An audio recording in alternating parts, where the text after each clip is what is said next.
სამართალდამცველებმა ქობულეთის გამგეობის თანამშრომელი დააკავეს გამგებლის მოადგილის ცნობით დაკავებული ინფრასტრუქტურის სამსახურის კეთილმოწყობისა და კომუნალური მომსახურების განყოფილების მთავარი სპეციალისტის მოვალეობის შემსრულებლად მუშაობდა.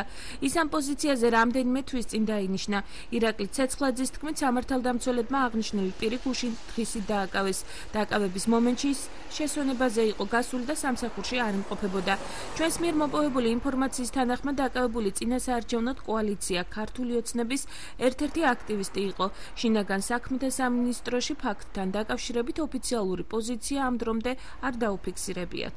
მომსახურებრივი მოვალეობის შესრულების დროს როგორც მე ვიცი, არ მომხდარა შესვენების დროს იყო ეს პიროვნება გასული ინფრასტრუქტურის სამსახურში კეთილმოწყობის და კომუნალური მომსახურების განყოფილების მთავარი სპეციალისტი. დავახასიათებთ, ჩვეულებრივად მას ჰქონდა ჩვეულებრივი სამსახურებრივი დამოკიდებულება ჩვენთან, მე ვარ ამ სფეროს კურატორი, ის იყო ერთ-ერთი ჩვეულებრივი პატიოსანი ადამიანი ერთი შეხედვით, რომელიც მუშაობდა განყოფილებაში.